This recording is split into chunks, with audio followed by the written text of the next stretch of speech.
इस कहानी में हमें दिखाया जाता है कि एक जहरीला वायरस फैलने की वजह से पूरी दुनिया के सभी इंसान ज़ॉम्बी में बदल चुके हैं। लेकिन ये कोई आम ज़ॉम्बी नहीं, बल्कि ये इतने तेज हैं कि दौड़ते हुए हवाई जहाज को भी पकड़ सकते हैं। कुछ तो इतने चालाक हैं कि इंसानों से भी हटकर सोच सकते हैं, और कुछ ज़ॉम्बी कई किलोमीटर दूर अपने टारगेट को सूंघने की ताकत से ढूंढ सकते हैं।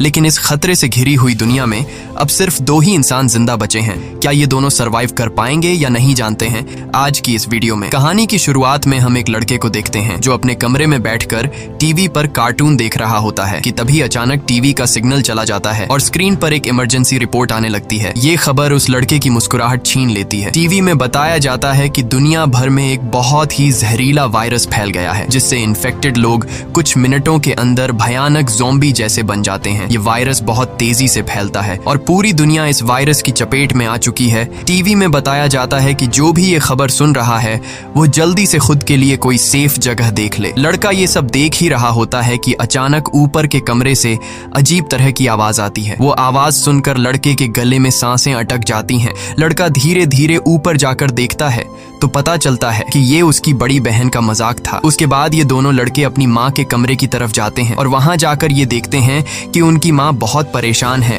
वो अपने हस्बैंड को फोन करके इस सिचुएशन के बारे में बताती है। उसका हस्बैंड जो एक पायलट है वो अपने बच्चों और वाइफ को बताता है कि हर तरफ ये वायरस तेजी से फैल रहा है, इसलिए तुम सब घर पर मेरा इंतजार मत करो और जल्दी से किसी तरह करके इस शहर से दूर निकल जाओ। वो अपने बच्चों से कहता है कि परेशान मत हो, तुम्हें कुछ नहीं होगा, तुम्हारी माँ तुम्हें एक सेफ जगह में ले जाएगी। वो अपने हाथ में पहना हुआ लकी ब्रेसलेट अपने बच्चों को दिखाता है, जो कि ये ब्रेसलेट उसकी बेटी एबिगेल ने बनाया था। ये देखकर एबिगेल बहुत खुश हो जाती है। दूसरी तरफ उनकी माँ जल्दी जल्दी से सामान इकट्ठा कर रही होती है। तभी उन्हें बाहर से चिल्लाने की आवाजें सुनाई देने लगती हैं, इसलिए वो जल्दी से अपने दोनों बच्चों को लेकर घर से बाहर निकल आती है। जैसे ही वो कार में बैठने वाले होते हैं, अचानक एक ज़ॉम्बी उन बच्चों की माँ पर अटैक कर लेता है। डर के मारे एबिगेल जल्दी से कार के नीचे छुप जाती है और अपनी आंखों के सामने अपने छोटे भाई और माँ को ज़ॉम्बी के हाथों मरते हुए देखती है। वो ज़ॉम्बी उस छोटी बच्ची को देख नहीं पाता और वहां से चला जाता है। ये छोटी लड़की डर से कांप रही होती है कि तभी वो देखती है कि उसकी माँ भी एक ज़ॉम्बी बन चुकी है। लड़की की माँ अपनी बेटी को देखकर उसकी तरफ बढ़ने लगती है। इससे पहले कि वो अपनी बेटी को मार पाती, ठीक उसी समय पर एक अंकल फरिश्ते की तरह आकर एबिगेल की माँ को मार देता है और एबिगेल को बचा लेता है। थोड़ी देर बाद वो देखते हैं कि एबिगेल का छोटा भाई भी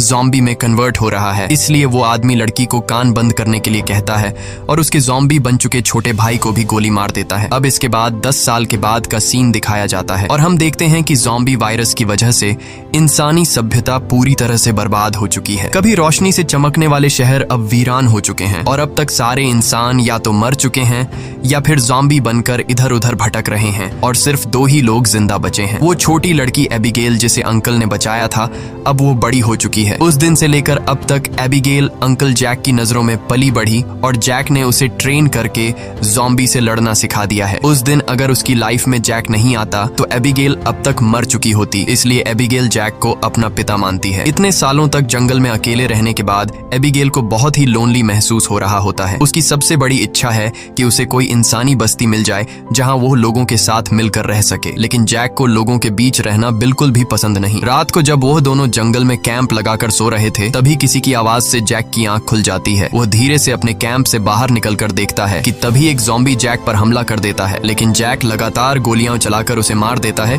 और एबिगेल भी वहां पर पहुंच जाती है। इन दोनों को पिछले 10 सालों से जंगल में ज़ॉम्बीज का शिकार करते हुए इतना एक्सपीरियंस तो हो गया था कि ज़ॉम्बी झुंड बनाकर एक साथ मिलकर रहते हैं। वह समझ जाते हैं कि आसपास और भी जरूर ज़ॉम्बीज होंगे, इसलिए वो जल्दी यहाँ से निकलने की तैयारी करने लगते हैं और घोड़े पर बैठकर निकल जाते हैं। तभी रास्ते में उनके घोड़े हिनहिनाने लगते हैं। जैक समझ जाता है कि खतरा नजदीक है। दोनों चारों तरफ देखते हैं तो दूर एक जीप ज़ॉम्बी से गिरी हुई दिखाई देती है, जहां एक नॉर्मल इंसान खुद को ज़ॉम्बी से बचा रहा था। अब वैसे भी दुनिया में इंसान बहुत ही कम बचे थे, इसलिए अब इन दोनों को हर हाल में उस आदमी को ज़ॉम्बी से बचाना था। जैक एबिगेल के निशाने का टेस्ट भी लेना चाहता था, इसीलिए वो एबिगेल से कहता है कि तुम इस आदमी को बचाओगी ताकि पता चले कि वह पूरी तरह से ट्रेन हो चुकी है या नहीं। जैक उसे कहता है कि सुकून से टारगेट को निशाने पर करो और फिर उसे शूट कर दो, लेकिन एबिगेल जल्दबाजी में गोली चला लेती है, जिससे वो गोली ज़ॉम्बी के साथ साथ उस सर्वाइवर को भी लग जाती है। यह देखकर जैक एबिगेल पर काफी गुस्सा करता है, जिसके बाद वो दोनों इंसान के पास जाते हैं। वो देखते हैं कि यह आदमी अब बच नहीं सकता, इसलिए जैक उसे खुद ही मार देता है ताकि अगर उसे ज़ॉम्बी ने काटा हो तो वो दोबारा जिंदा न हो जाए और हमारे लिए खतरा न बने। उसके बाद वो दोनों उस मरे हुए आदमी की कार से जरूरत की सारी चीजें लेने लगते हैं। जैक मरे हुए आदमी के जूते ले लेता है और जैसे ही वह उन जूतों को पहनता है तभी वहाँ मरे हुए आदमी के और साथी भी आ जाते हैं और बहुत सारे हथियारबंद लोग उन्हें घेर लेते हैं। एक बंदा जब मरे हुए इंसान के जूतों को जैक के पैरों में देखता है तो उन्हें शक होने लगता है कि उन्होंने सामान लूटने के लिए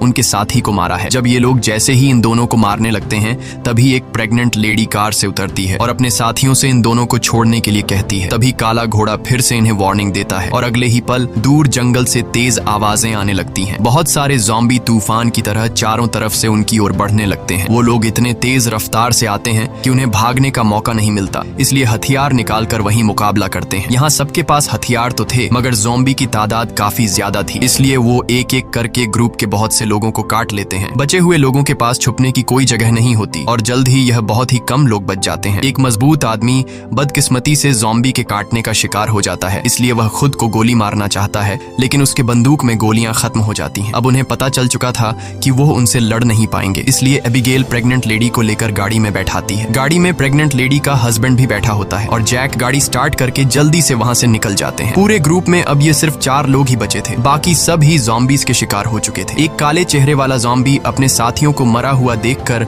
बहुत ज्यादा गुस्सा हो जाता है। उधर ये चारों ज़ॉम्बीज से जान छुड़ाकर गाड़ी में सफर कर रहे होते हैं। रास्ते में जैक पीछे बैठी लेडी से पूछता है कि तुम हो कौन और यहाँ क्या कर रहे थे। पूछने पर पता चलता है कि यह बचे हुए लोग शिप टाउन नाम की जगह पर जाना चाहते थे जहाँ पर सेफली इंसान रहते हैं। वहाँ जरूरत की तमाम फैसिलिटीज हैं और हम सब वहाँ जाकर एक नॉर्मल जिंदगी गुजारना चाहते थे। ये सुनकर एबिगेल बहुत खुश होती है क्योंकि यही तो वो जगह है जहाँ वह हमेशा से जाना चाहती थी। जिस पर जैक ने कहा कि यहाँ पर कोई भी ऐसी कॉलोनी वगैरह नहीं है, मैं पिछले 10 सालों से यहाँ वहाँ भटक रहा हूँ, मुझे तो कोई ऐसी कॉलोनी नहीं दिखाई दी। तभी अचानक बीच रास्ते में उनकी गाड़ी खराब हो जाती है। इस दौरान प्रेग्नेंट लेडी का हस्बैंड बाहर निकलता है जिसका नाम डेविड है। वह उनसे कहता है कि मैं एक मैकेनिक हूँ और मैं इसे ठीक कर सकता हूँ, लेकिन औजार न होने की वजह से गाड़ी ठीक नहीं हो पाती, इसीलिए यह लोग गाड़ी को यहीं पर छोड़कर पैदल सफर करने लगते हैं। कई किलोमीटर सफर करने के बाद वह लोग एक वीरान सोसाइटी में पहुंच जाते हैं। यहाँ ऊंची इमारतें अभी भी खड़ी हैं लेकिन हर तरफ मौत की शांति छाई हुई है। ये लोग सबसे पहले इस जगह की अच्छी तरह से जांच भी करते हैं। जब उन्हें कोई खतरा महसूस नहीं होता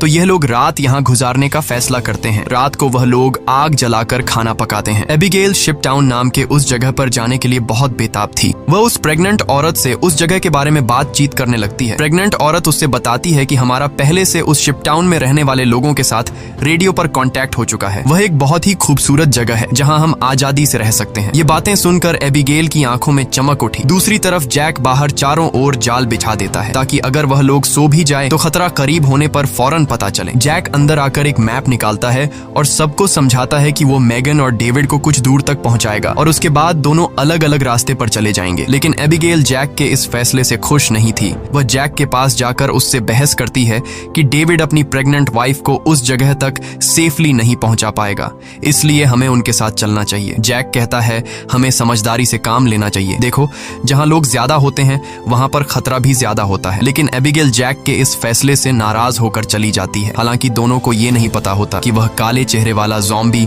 उनकी गाड़ी को सूंघते हुए वहां तक पहुंच चुका है। अगली सुबह एबिगेल छत पर बैठकर अपने बचपन की फोटोज देख रही होती है कि अचानक नीचे पेड़ों से सरसराहट की आवाज आती है। वह समझ जाती है कि ज़ॉम्बी अंदर आ गए हैं और सबको वार्निंग देने के लिए नीचे दौड़कर जाती है कि तभी रास्ते में एक ज़ॉम्बी भी उसके पीछे लग जाता है। एबिगेल खुद को बचाते हुए ऊपर सीढ़ियों पर चढ़ने लगती है और पीछा करने वाले ज़ॉम्बी को झटका देते हुए नीचे गिरा देती है। लेकिन इस चक्कर में उसका बैलेंस बिगड़ जाता है जिससे वह भी नीचे गिरने वाली होती है। लेकिन तभी जैक ने वक्त पर आकर उसे बचा लिया। थोड़ी देर बाद काले चेहरे वाला ज़ॉम्बी अपने साथियों के साथ वहां पहुंच जाता है क्योंकि उसे पता चल जाता है कि उनका साथी कहां पर मरा है। लेकिन वह पहले से बिछाई गई जाल में फंस जाते हैं जिसमें काफी सारे ज़ॉम्बी मारे जाते हैं। जैक धमाके की आवाज सुनकर समझ जाता है कि ज़ॉम्बी ज़ॉम्बी का झुंड उस जगह तक पहुंच गया है जहां हम कल रात ठहरे थे और ज़ॉम्बी अभी तक उनका पीछा कर रहे हैं। लेकिन अच्छी बात ये थी कि ये लोग उस जगह को छोड़कर वहां से आगे निकल चुके थे। तभी रास्ते में एबिगेल को याद आता है कि थोड़ी दूर पर एक छोटा सा हवाई अड्डा है जहां पर मेरे फादर काम किया करते थे। शायद वहां कुछ हवाई जहाज बचे हों जिससे हम आसानी से शिप टाउन तक पहुंच सकते हैं। लेकिन जैक कहता है कि अगर हम एयरपोर्ट गए तो वह एक खुली जगह है और अगर वहां ज़ॉम्बीज ने घेर लिया तो वहां हमारे पास जान बचाने का कोई रास्ता नहीं होगा और मुश्किल है कि हमें वहां एरोप्लेन भी मिल जाए। लेकिन एबिगेल के बार बार कहने पर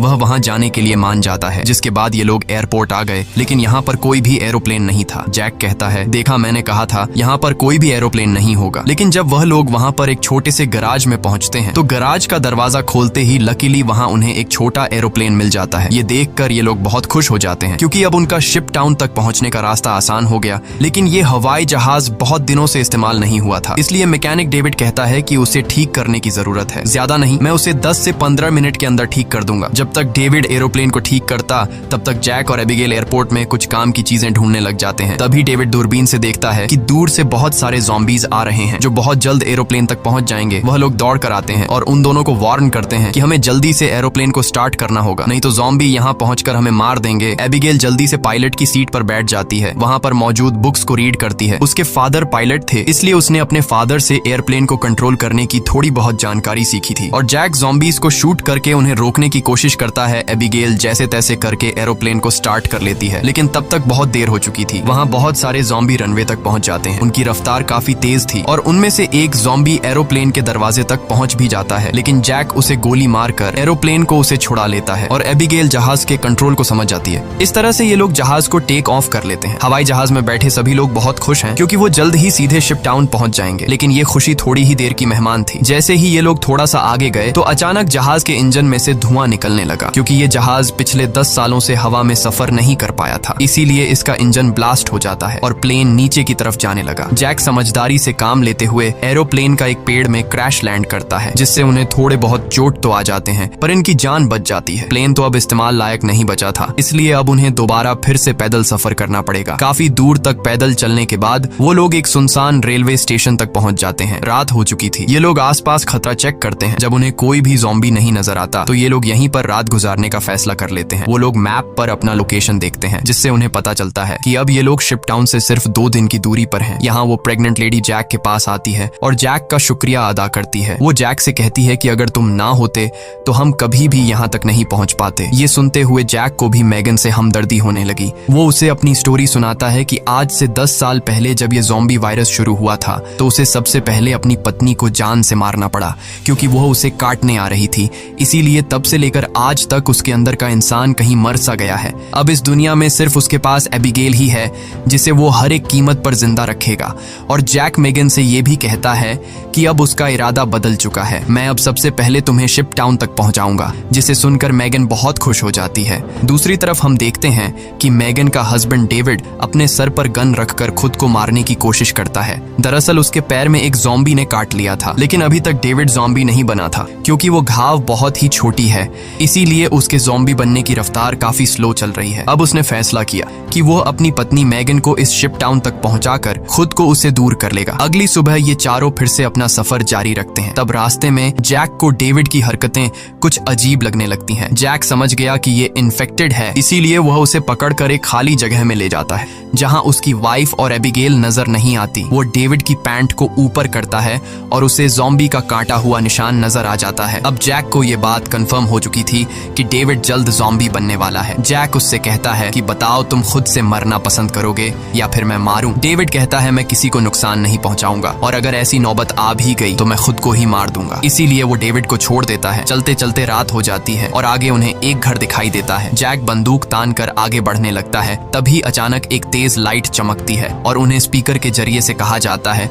कि अपनी वेपन्स नीचे रख दो वरना गोलियों से छलनी कर दिया जाओगे। अब उन्हें पता चल जाता है कि अंदर कोई इंसान ही है। एबिगेल आगे बढ़ती है और कहती है कि हमारा यहाँ आने का मकसद किसी को नुकसान पहुंचाना बिल्कुल भी नहीं है, बस हमें मदद चाहिए। तभी उस घर का मालिक बाहर आता है। वो कहता है कि तुम लोगों को यहाँ ढेर सारा खाना और रात गुजारने दिया जाएगा, मगर एक शर्त पर, तुम सबको अपनी बंदूकें बाहर ही छोड़नी होंगी। जब ये लोग अपने वेपन्स बाहर छोड़ देते हैं तो वो आदमी उन्हें घर के अंदर ले जाता है। ये आदमी सबको घर के अंदर वेलकम करते हुए बताता है कि मैं एक साइंटिस्ट हूँ, मैं यहाँ पर अकेला रहता हूँ, अगर मैं चाहता तो यहाँ से जा सकता था, लेकिन ऐसी जगहों पर मुझे रिसर्च करने में आसानी होती है। यहाँ वो इन सबको बहुत अच्छा खाना देता है जिसे वो सब देखकर हैरान रह जाते हैं, क्योंकि ऐसा खाना उन्होंने काफी लंबे अरसे से नहीं खाया था। वो लोग खाने पर टूट पड़ते हैं। खाना खाने के बाद वो साइंटिस्ट इन लोगों के लिए ड्रिंक्स भी लाता है। वो सब बहुत खुश थे क्योंकि इतने दिनों बाद सबको आराम से बैठकर बातें करने का मौका मिलता है। लेकिन साइंटिस्ट की बातें सुनते हुए उन्हें कुछ अजीब लगता है। साइंटिस्ट कहता है कि देखो, ये जो वायरस फैला है वैसे तो ये बहुत बुरी चीज है, लेकिन दूसरी तरफ इससे इंसान अपग्रेड भी हुए हैं, जैसे कि कमजोर इंसान खत्म हो जाएंगे और जो ताकतवर होगा वो जॉम्बी बनकर जिंदा रहेगा। वो कहता है कि जॉम्बी सिर्फ खाने के लिए जीते हैं ना कि तरक्की के लिए, इसलिए जॉम्बीज को दुनिया पर राज करना चाहिए। ये सुनकर उन चारों को बहुत ही अजीब लगने लगता है। तभी डेविड को अपनी तबीयत ज्यादा खराब लगती है और वो बाथरूम में जाता है। बाथरूम जाकर वो शीशे में देखता है कि उसके बॉडी में वायरस पूरी तरह से फैल चुका होता है। जब डेविड वापस हॉल में आता है तो देखता है कि जैक और बाकी लोग बेहोश पड़े हैं। दरअसल साइंटिस्ट ने शराब में बेहोशी की दवा मिला दी थी। ये देखकर डेविड साइंटिस्ट पर हमला करने लगता है कि तभी साइंटिस्ट अपने हाथ में पकड़े हुए एक डिवाइस का बटन दबा देता है। डेविड को अचानक बहुत कमजोरी महसूस होती है और वो जमीन पर गिर जाता है। साइंटिस्ट कहता है कि इस डिवाइस को मैंने सालों की मेहनत के बाद बनाया है, जिससे मैं दुनिया के किसी भी कोने में जा सकता हूँ और इस डिवाइस की मदद से जॉम्बी मेरा कुछ भी नहीं बिगाड़ सकते। साइंटिस्ट ने एक ऐसा डिवाइस बना लिया था जिससे वो जॉम्बीज को कंट्रोल कर सकता था, यानी कि अब वो पूरी दुनिया का राजा बनकर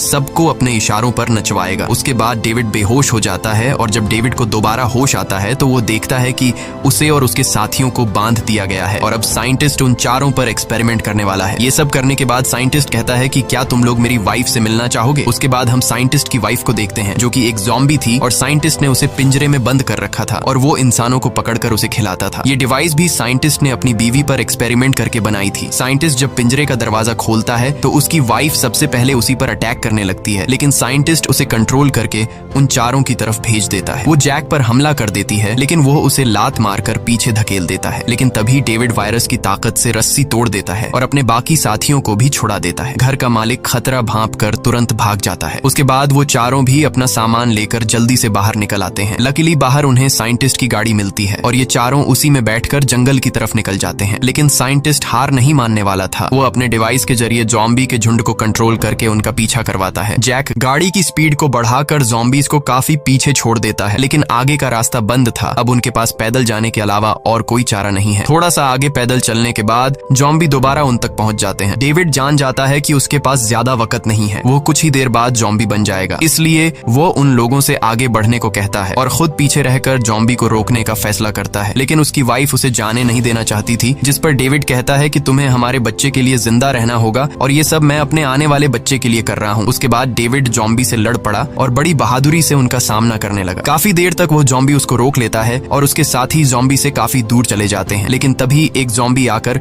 डेविड को मार देता है। जैक मेगन को गोद में लेकर आगे की तरफ बढ़ता है और फाइनली ये लोग उस जगह तक पहुंच जाते हैं जहां पर इंसानों की बस्ती थी। एबिगेल मदद मांगने के लिए चिल्लाने लगती है क्योंकि उनके पीछे बहुत सारे जॉम्बी थे। ऊपर टावर पर बैठे 2 पहरेदारों ने उन्हें देख लिया और वो अब स्नाइपर से जॉम्बीज को शूट करके उन्हें कवर देने लगे। जल्द ही उन लोगों के लिए एक बोट भी भेजी जाती है और ये तीनों उस बोट में बैठकर शिप टाउन के अंदर पहुंच जाते हैं। काले चेहरे वाला जॉम्बी अपने साथियों को आगे बढ़ने से रोकता है क्योंकि आगे पानी का रास्ता है और वह उसे पार नहीं कर सकते थे। दूसरी तरफ मेगन की डिलीवरी होने वाली थी और उसे तुरंत इलाज की जरूरत थी। अच्छी बात यह है कि यहाँ डॉक्टर और हॉस्पिटल की फैसिलिटी भी मौजूद थी। अगली सुबह हम देखते हैं कि इस जगह को कई बड़े जहाजों से जोड़कर एक टाउन बनाया गया है जिसके चारों तरफ पानी है। जैक एबिगेल से कहता है कि अब हमें यहाँ से जाना चाहिए, लेकिन एबिगेल ने यहीं रहने का फैसला कर लिया है। उसे लोगों के बीच रहने में बहुत मजा आ रहा है। इसी बात पर दोनों में बहुत झगड़ा होता है। तभी एक डॉक्टर आती है और बताती है कि मेगन ने एक बेटी को जन्म दिया है, लेकिन खून ज्यादा बहने की वजह से वो शायद ज्यादा दिन नहीं जी पाएगी। ये सुनकर जैक का मन उदास हो जाता है। वह जल्दी से हॉस्पिटल के कमरे में जाता है। मेगन बहुत कमजोर हो चुकी है और वह अपनी बेटी को जैक के हवाले करना चाहती है और वह चाहती है कि वह भी एबिगेल की तरह बड़ी हो। जैक को अपनी मरी हुई वाइफ की याद आती है और मेगन की बेटी को अपने पास रखने के लिए तैयार हो जाता है। इधर एबिगेल एक हैंडसम लड़के के साथ एंजॉय कर रही होती है। उसने कभी सोचा भी नहीं था कि इतने सारे लोग एक साथ बैठकर शराब पी सकते हैं और खूबसूरत संगीत पर जमकर नाच गा सकते हैं, इसलिए उसका यहीं रुकने का इरादा और भी पक्का हो जाता है। थोड़ी देर बाद एबिगेल उस हैंडसम लड़के को चुपके से एक कैबिन में जाते हुए देख लेती है। उसे देखकर वह भी अंदर चली जाती है। वहां पहुंचकर वह देखती है कि ये कैबिन पूरी तरह से तारों और बमों से भरा हुआ है। वहां एक वायरलेस स्विच भी लटका हुआ होता है। जैसे ही वह उस स्विच को टच करती है तभी वह लड़का भाग कर आता है और बताता है कि उन्होंने शिप टाउन के नीचे बम लगाए हैं। अगर कभी ये जगह खतरे में पड़ती है तो लोग उस रास्ते से भाग जाएंगे और बाहर से इस जगह को उड़ा देंगे। लेकिन दोनों को बिल्कुल भी अंदाजा नहीं होता कि ये दिन इतनी जल्दी आ जाएगा। वह साइंटिस्ट गुस्से में वहां तक भी पहुंच जाता है। वह देखता है कि इन लोगों ने बहुत सारे ज़ॉम्बीज़ को मार दिया है जिनके सहारे वह इस दुनिया पर राज करना चाहता है। वह अपने कंट्रोल डिवाइस के जरिए उस काले चेहरे वाले ज़ॉम्बी राजा को अपने कंट्रोल में कर लेता है। साइंटिस्ट की मदद मिलने के बाद शिप टाउन के नीचे का पानी अब उन्हें नहीं बचा सकता था। बहुत सारे ज़ॉम्बी पानी के नीचे से उन शिप्स पर पहुंच जाते हैं और लोगों पर अचानक अटैक कर लेते हैं, जिनमें से बहुत से लोग मारे जाते हैं। लोगों के बीच हलचल मच जाती है। इधर जैक को भी इस बात का पता चल जाता है कि ज़ॉम्बीज़ ने अटैक कर लिया है। जैक को एबिगेल की चिंता होने लगती है और वह उसे ढूंढने लग जाता है। वह ज़ॉम्बीज़ को मारते हुए आगे बढ़ता है और आखिरकार वह एबिगेल को ढूंढ लेता है। दूसरी तरफ सन की साइंटिस्ट भी शिप पर पहुंच जाता है और एबिगेल को पंच मारकर नीचे गिरा देता है। ये देखकर जैक गुस्से में आकर साइंटिस्ट की तरफ दौड़ने लगता है कि तभी एक ज़ॉम्बी बीच में आकर उसे धक्का देकर नीचे टैंक में फेंक देता है और वहां वह साइंटिस्ट भी पहुंच जाता है और जैक से बदला लेना चाहता है। वह जैक को लात मारकर गिरा देता है, लेकिन जैक को पता था कि साइंटिस्ट से लड़ना फुदूल है, इसीलिए वह साइंटिस्ट पर हमला करके उसके हाथ में लगे डिवाइस को दीवार से मारकर तोड़ देता है। अब साइंटिस्ट के पास ज़ॉम्बीज़ को कंट्रोल करने की पावर नहीं रही, जिसके बाद बूढ़ा साइंटिस्ट जल्द ही ज़ॉम्बी का शिकार बन जाता है। अच्छी बात यह थी कि इस कैंप में पहले से ही भागने का रास्ता बना हुआ था। बहुत सारे बचे हुए लोग सुरंग के रास्ते नदी के दूसरे किनारे पर पहुंच जाते हैं। जब वह बम चालू करने वाले होते हैं तो वह हैंडसम लड़का बटन नहीं दबाता, क्योंकि एबिगेल अभी भी शिप पर है। अब जैक और एबिगेल बाहर की तरफ भागने लगते हैं, लेकिन पीछे से ज़ॉम्बी राजा एबिगेल को पकड़ लेता है। तभी जैक तेजी से उस ज़ॉम्बी को लकड़ी से सर पर मार देता है, जिससे वह पीछे गिर जाता है। अचानक एबिगेल की नजर गलती से उस ज़ॉम्बी राजा के हाथ में बंधे ब्रेसलेट पर पड़ती है। ये वही ब्रेसलेट था जो उसने बचपन में अपने हाथों से अपने पिता के लिए बनाया था। वह समझ जाती है कि ये ज़ॉम्बी उसके पिता हैं, लेकिन अब वह इंसान नहीं बल्कि ज़ॉम्बी बन चुका था। यहाँ पर जैक उसे हाथ से पकड़कर जबरदस्ती खींचकर भागने को कहता है। वह हैंडसम लड़का दोनों को भागते हुए देखकर तुरंत वायरलेस रिमोट का बटन दबा देता है और पूरा शिप टाउन राख में बदल जाता है। हालांकि इन सब की लड़ाई भी खत्म नहीं हुई थी। कैंप का सरदार अपनी गर्दन पकड़कर आता है, क्योंकि लड़ाई में उसे ज़ॉम्बी ने काट लिया था। वायरस के फैलने से पहले ही काले चेहरे वाले ज़ॉम्बी ने उस पर हमला कर दिया। हैरानी की बात यह थी कि ज़ॉम्बी राजा भी धमाके में बच गया था। जैक तुरंत दौड़कर उस ज़ॉम्बी राजा से लड़ने लग जाता है, लेकिन जैक ज़ॉम्बी राजा के सामने कमजोर पड़ रहा था। इसीलिए एबिगेल जमीन से बंदूक उठाती है और ये जानते हुए भी कि सामने खड़ा ज़ॉम्बी राजा उसका पिता है, लेकिन वह उसे पालने पोसने वाले जैक को मार रहा था।